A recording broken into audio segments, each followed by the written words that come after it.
আপনার বাসায় যদি 6 মাস থেকে 5 বছরের কোনো বাচ্চা থাকে তাহলে এই ভিডিওটি আপনার জন্য। তাদের জন্য মুখরোচক খাবার কিভাবে তৈরি করবেন আজকের রেসিপিতে সেটা দেখাবো।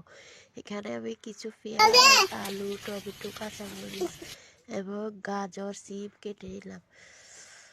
কেটে নেওয়ার পর এগুলাতে হালকা একটু তেল দিয়ে আমি ভেজে নিলাম। ভেজে নেওয়ার পর লবণ এবং হালকা হলুদ আর 2-1 পিস কাঁচামরিচ দিয়ে এগুলাকে আরো কিছুক্ষণ